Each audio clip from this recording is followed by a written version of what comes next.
The scent of expensive caviar and arrogance replaced the ocean breeze the moment I walked in. But that was the least of the lies I was living.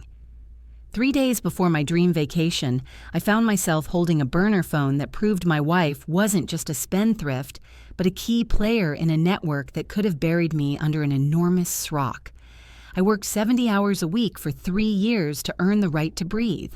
That's how it felt anyway. Every late-night shift at the freight terminal, every double booking I managed in the logistics office, and every weekend I spent staring at spreadsheets until my eyes bled. It was all for the Mediterranean reset.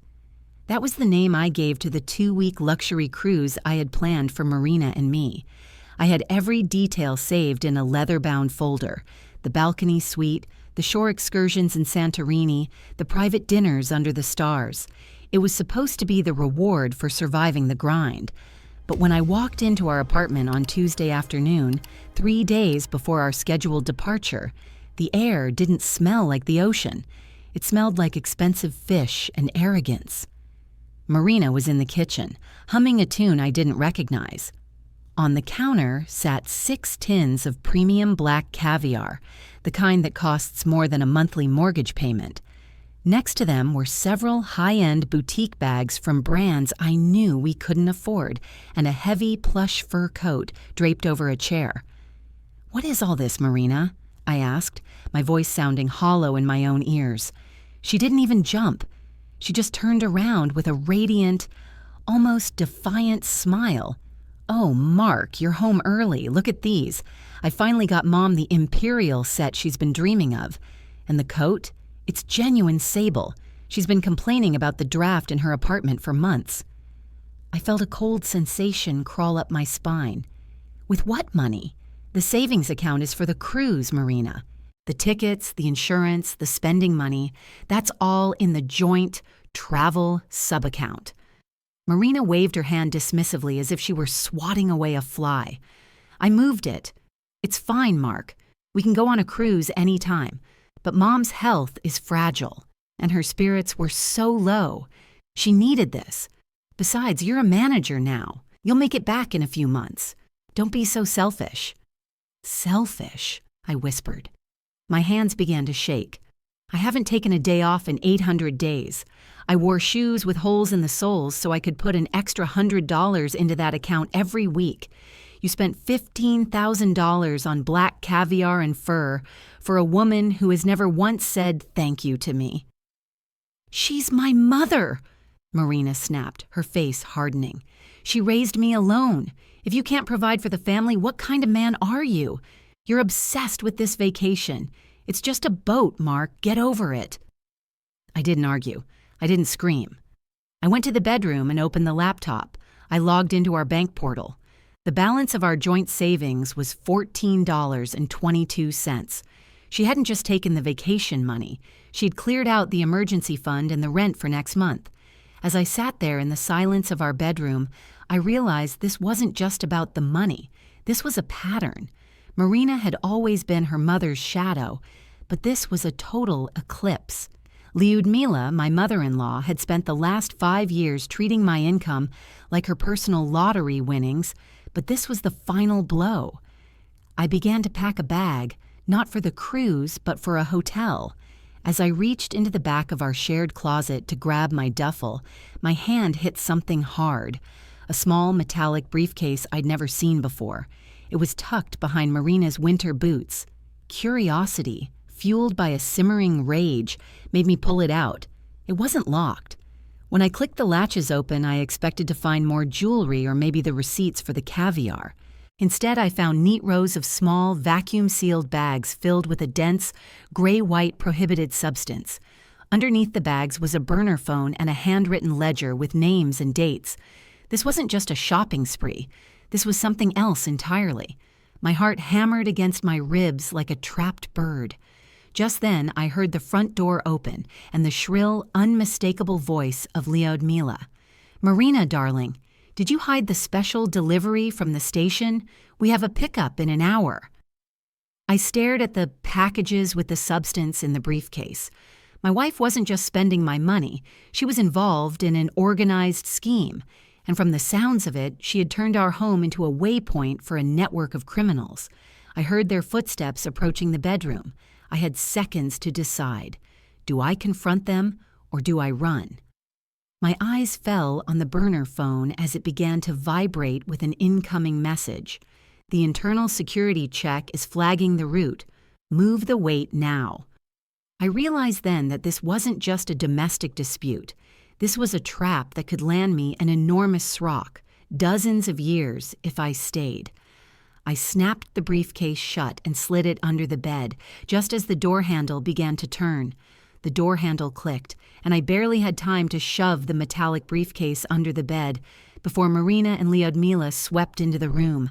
I stood up abruptly, my heart hammering a rhythm of pure terror against my ribs.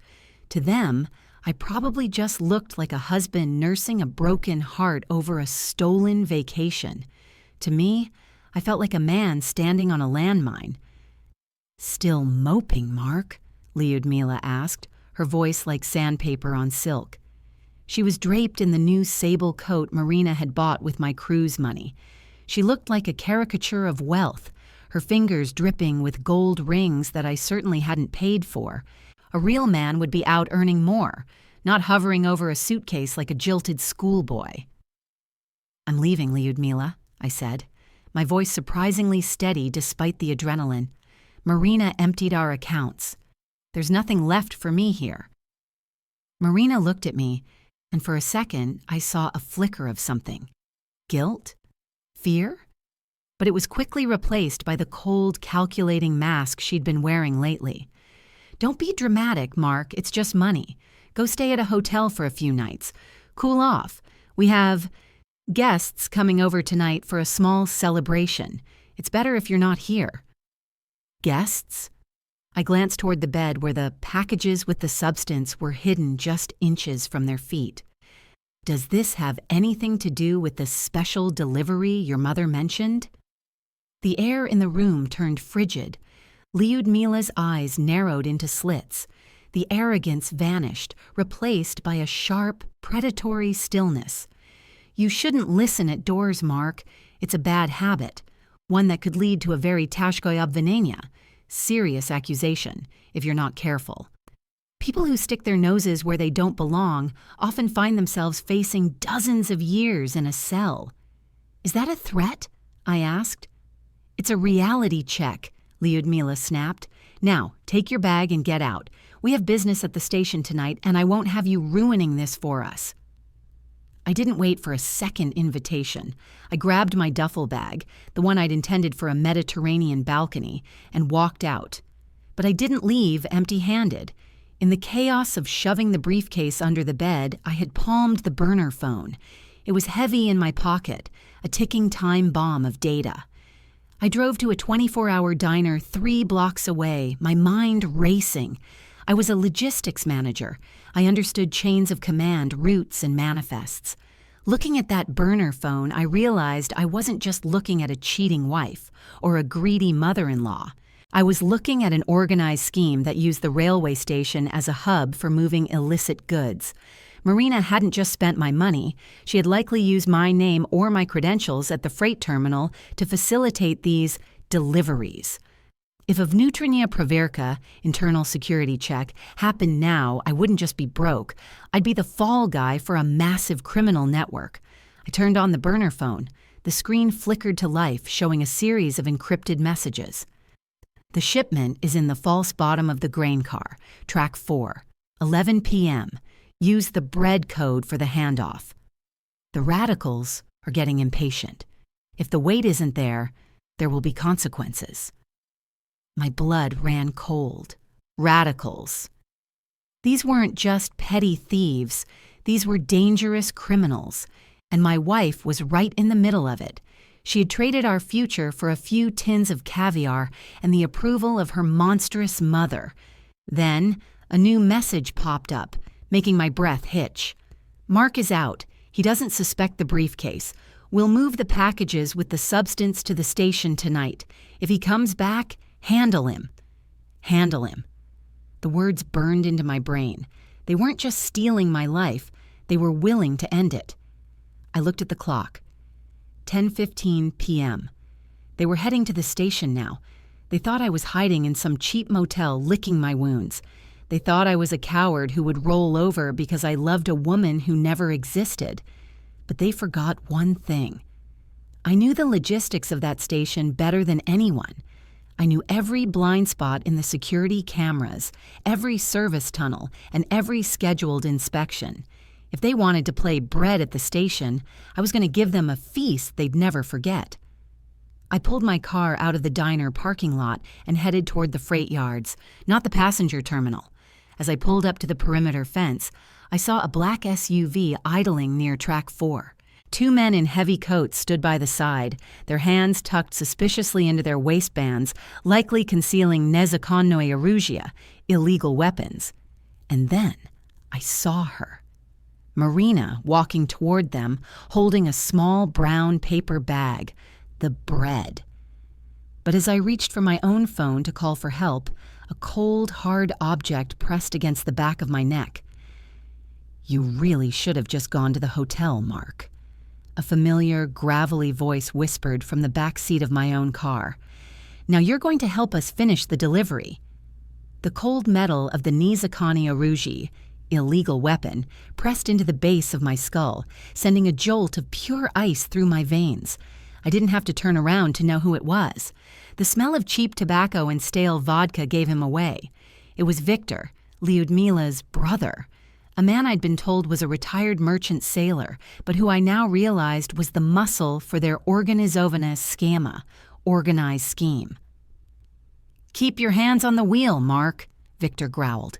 His voice was a low rumble, devoid of the fake warmth he usually showed at Sunday dinners. "You're going to drive us slowly toward track 4. No lights, no sudden moves. If you try to be a hero, your cruise will end in a very shallow grave." I did as I was told, my mind spinning. I had lived with these people for years. I had shared meals with them, celebrated birthdays, and even lent Victor money for car repairs. All the while, they were using me. My security clearance at the terminal, my knowledge of the freight schedules, my very reputation as an honest, boring logistics manager. It was all just cover for them. As we rolled toward the shadows of the grain cars, I saw Marina. She looked different under the harsh, flickering orange lights of the yard. The imperial caviar and the sable coat were gone. She was wearing a dark utility jacket, her face pale and sharp. In her hand was the brown paper bag, the bread. Standing across from her were 2 men I didn't recognize. They weren't dressed like railway workers. They had the hard, hungry look of radicals, people who didn't care about the law because they believed they were above it. "Where's the rest of it?" one of the men asked. His voice was clipped, dangerous. "The weight is light, Marina. We were promised the full shipment of the zaprashony vещества, prohibited substances, tonight." Marina's voice wavered, but only slightly. "We had a complication. My husband, he found the briefcase. But we have him under control. The rest of the packages with the substance are in his car. My mother is bringing the ledger." I felt a surge of nausea. She wasn't just admitting to her crimes, she was handing me over as a peace offering. Victor shoved me out of the car, the weapon never leaving the small of my back. "Here's the complication now," he announced, pushing me toward the group. Lyudmila stepped out of the shadows, clutching the ledger I'd seen earlier. She looked at me with a sickening smirk. "You always were a bit too smart for your own good, Mark. If you'd just stayed in the bedroom and cried over your little vacation, we could have finished this and moved on. But now you're part of the manifest." The man in the dark coat stepped toward me. He reached into his pocket and pulled out a small, heavy object, a burner phone that looked exactly like the one I had hidden in my pocket. He tapped the screen and frowned. "The signal from the tracker is coming from right here." He looked at me, then at Marina. "He has the phone." Marina's eyes went wide. "Mark, give it to them. Give it to them right now." I looked at my wife, the woman I had worked double shifts for, the woman I had planned a life with.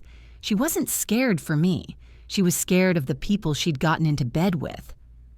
"The phone is gone," I lied, my voice shaking. "I threw it into the drainage canal 3 miles back, and I didn't just throw the phone.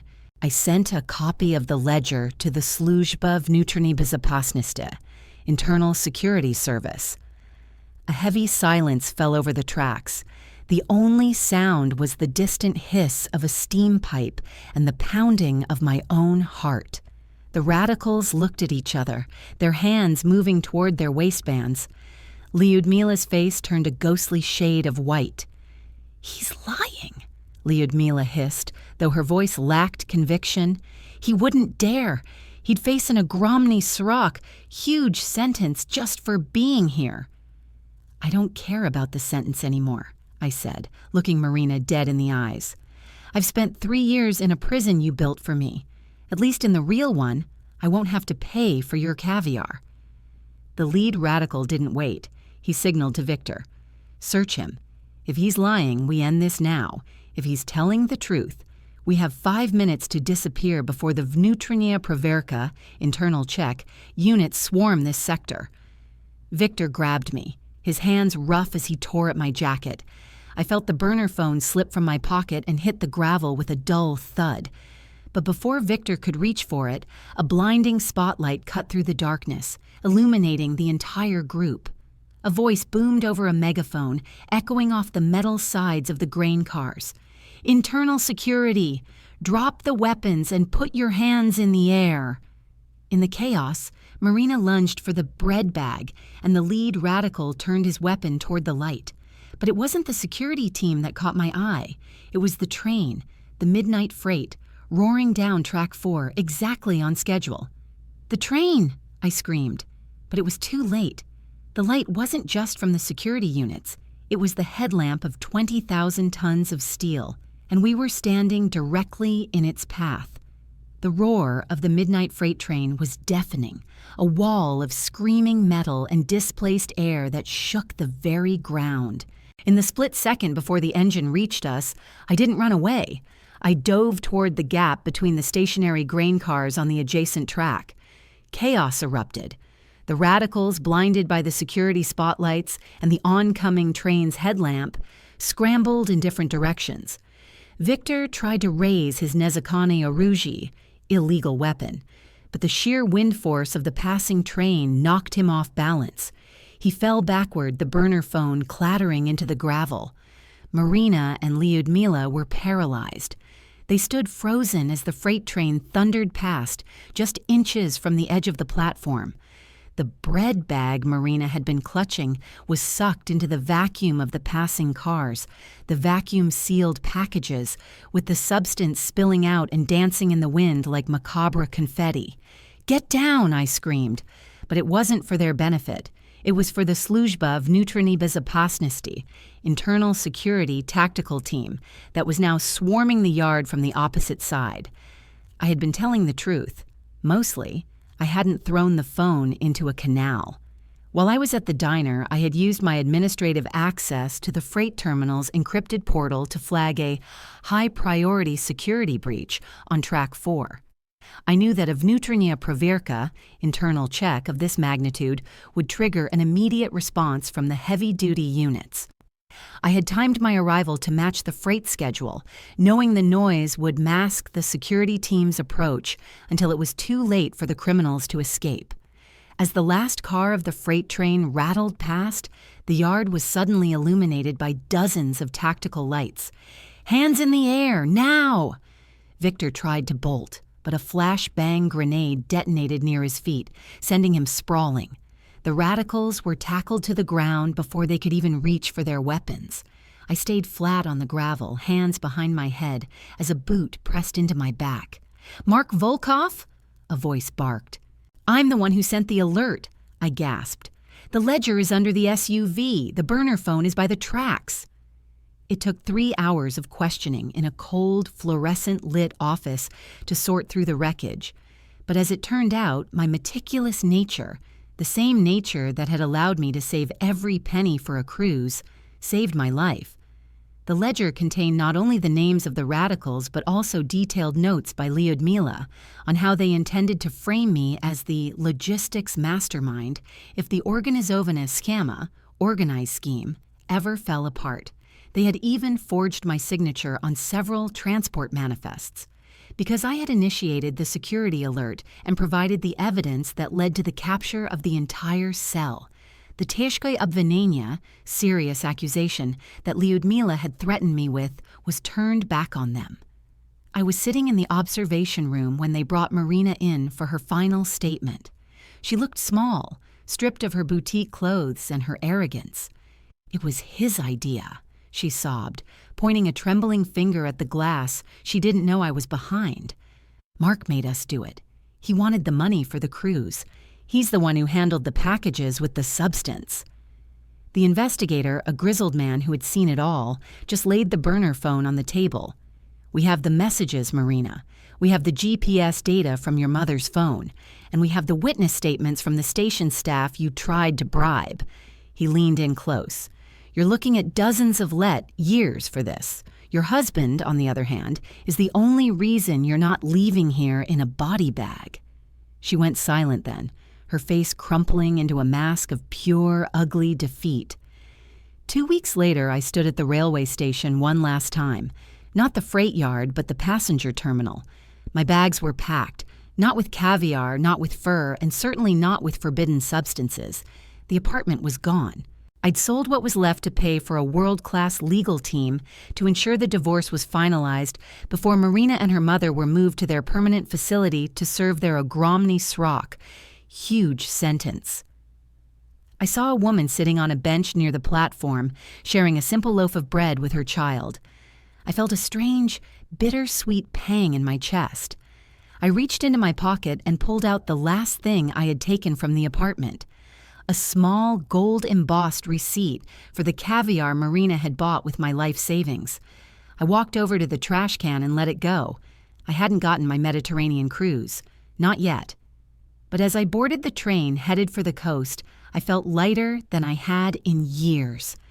Marina had told me to get over it, that it was just a boat. But as the train pulled out of the station, leaving the shadows of the organized scheme and the caviar dreams behind, I realized she was wrong. It wasn't about the boat. It was about the freedom. I pulled out my phone and booked a one-way ticket to Santorini. I didn't need a balcony suite or a private dinner.